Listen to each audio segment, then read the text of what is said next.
যারা আনন্দে মেতেছেন তৃণমূল কংগ্রেসের পার্টি অফিস ভাঙা হচ্ছে বলে, আর যারা বলছেন অবৈধ, 15 তারিখ হিয়ারিংয়ের জন্য ডাকা হয়েছিল, সেখানেও আমাদের প্রতিনিধিরা গেছিল এবং কিসের বেসিসে কমপ্লেনটা ফাইল হয়েছে, কমপ্লেনের একটা কপি চাওয়া হয়েছিল, সেই কমপ্লেনের কপি জেলা প্রশাসন দিতে পারেনি।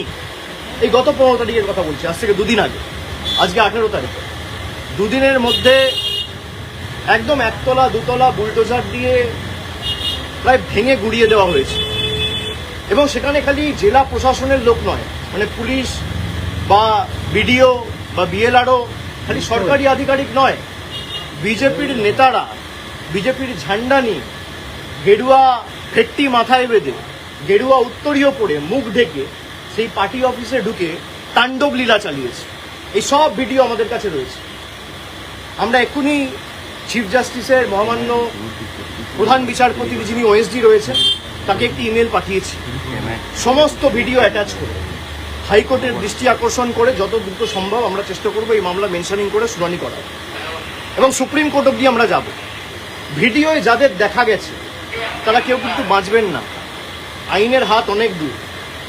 যদি ভাবেন যে বিজেপির নেতারা আমাদের বাঁচাবে, আর যারা তৃণমূলের পার্টি অফিস ভাঙছেন, আমি তাদের বলবো যে অনেক অত্যাচার তো করেছেন তৃণমূল কংগ্রেসের নেতাদের উপর, কর্মীদের উপর, পার্টি অফিস ভাঙা, গুড়িয়ে দেওয়া।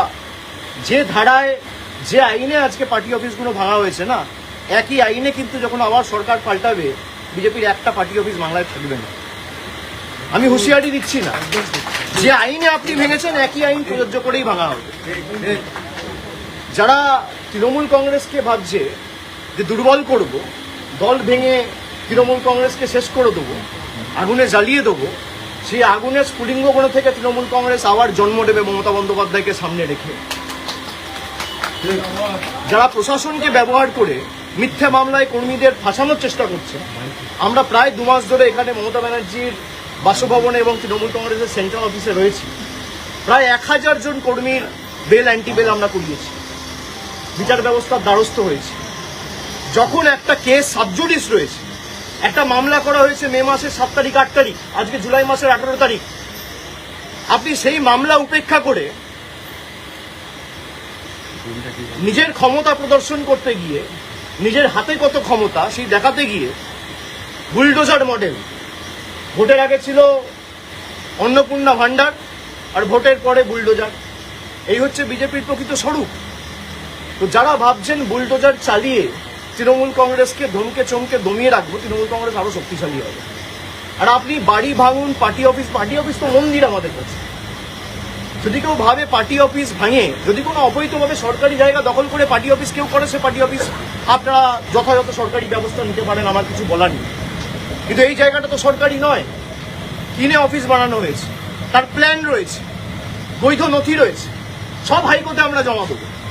তারপরেও আপনারা ক্ষমতা দেখাতে গিয়ে যে পার্টি অফিস ভেঙেছে, প্রত্যেক ক্রিয়া সমান এবং বিপরীত প্রতিক্রিয়া আছে, এটা বিজেপির নেতারা যেন ভুলে না যায়।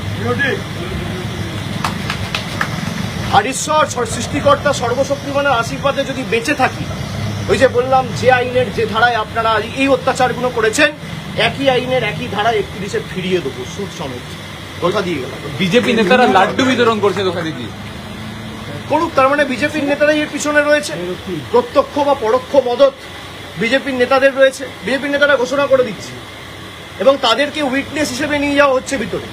আজকে সেই পার্টি অফিসের ভিতরে যদি কিছু প্ল্যান্ট করে দেওয়া হয়, তার দায় কার? যিনি আমার বিরুদ্ধে ক্যান্ডিডেট হয়েছিলেন, 2বার ল্যাজে গোবরে হেরেছে, তাকে উইটনেস হিসেবে বিজেপি নিয়ে গেছে। পার্টি অফিস যখন ভাঙা হচ্ছে, ভিতরে যখন মালপত্র নিয়ে আসা হচ্ছে, বিজেপির গেরুয়াধারী, গেরুয়া পতাকা, গেরুয়া উত্তরীয় পড়া গুন্ডারা মুখ ঢেকে, আপনারা তো দেখিয়েছেন, বেসিন, ফার্নিচার সব ভেঙে দেওয়া হচ্ছে, পৈতৃক সম্পত্তি এদের। আমরা বিচার ব্যবস্থার উপর আস্থা রেখেছি এবং আমরা হাইকোর্টের দৃষ্টি আকর্ষণ করে এই মামলা নিয়ে আগামী দিন হাইকোর্টে যাব। এবং যাদের ভিডিওতে দেখা গেছে, হাইকোর্ট সুপ্রিম কোর্ট করে যত দূর যাওয়ার যাবো, এদের ব্যবস্থা ঠিক করবো আইনত। আপনি যার কথা বলছেন তিনি বলছেন সেখান থেকে নাকি বুথ দখলের ষড়যন্ত্র হতো। বুথ দখলের ষড়যন্ত্র হতো তৃণমূলের পার্টি অফিস থেকে। বিজেপির কোন বুথের এজেন্ট বুঝতে পারেনি, তার তালিকাটা দিতে বলুন না। স্ক্রুটিনির সময় সে তালিকা দিতে পারেনি কেন? 2024-এ যখন নির্বাচন হয়েছে, তার 2 দিন পরে স্ক্রুটিনি হয়, স্ক্রুটনিতে অভিযোগগুলো তোলেনি কেন? আর যদি অভিযোগ তোলে, স্ক্রুটনি তো তৃণমূল কংগ্রেস ক্লিয়ার করে না, নির্বাচন কমিশন ক্লিয়ার করে, রিটার্নিং অফিসার তৃণমূল কংগ্রেস, রাজ্য সরকার, তৃণমূল সরকার অ্যাপয়েন্ট করে না, জাতীয় নির্বাচন কমিশন অ্যাপয়েন্ট করে। তাহলে তারা করতে পারেনি কেন? জিজ্ঞেস করুন। নাচতে না জানলে উঠোন বেকা। 14 দাঁড়িয়েছিল গোহারা হেরেছে, 24 দাঁড়িয়েছিল গোহারা হেরেছে। প্রতিহিংসার রাজনীতি। গোহারা হেরেছে বলে আজকে প্রতিশোধ নিতে নেমেছে। এর বিচার মানুষ করবে, চিন্তা করার কারণ নেই। আমার মানুষের উপর ভরসা, আস্থা রয়েছে। আর বাকি যদি কোনো প্রশ্ন থাকে কুণালগোর সাথে বলবো। 21 जुलाई पहले देख रहा है नितिन को तो धर्मिष्ठ मदन मित्र को भी ज्वाइनिंग किया हुआ है, आप लोगों को तो ज्वाइनिंग किया, क्या बोलेंगे? नहीं, वो सबका अपना अपना मत है, हक है। जिसको जहां जाना है जाए, उसमें दिक्कत क्या है? लेकिन एक ईडी समन आते ही अगर आप चले जाओगे तो ये साफ है कि आप लड़ना नहीं चाहते हो, आप डरते हो, और डरते हो तभी झुकते हो। भाई अगर आपके पास कुछ है नहीं, अगर मान लो सब कुछ आपका पक्ष में है, तो आप जाओ। ईडी में मेरे को भी बुलाए, मैं तो भागा नहीं हूं। मेरे को 10 बार बुलाया, मेरे को सीआईडी बुलाया, मेरे को एसटीएफ बुला रहा है, मेरे को सीआईडी बुला रहा है, मेरे को स्टेट पुलिस। मेरे खिलाफ कितना एफआईआर हो चुका है? 20, 25, 30 एफआईआर हो चुका है। मुझे खुद मालूम नहीं है। मैं हाईकोर्ट में लिस्ट मांगा हूं कि डीजीपी को बोल के मेरे खिलाफ कितना एफआईआर हुआ है उसका लिस्ट दीजिए।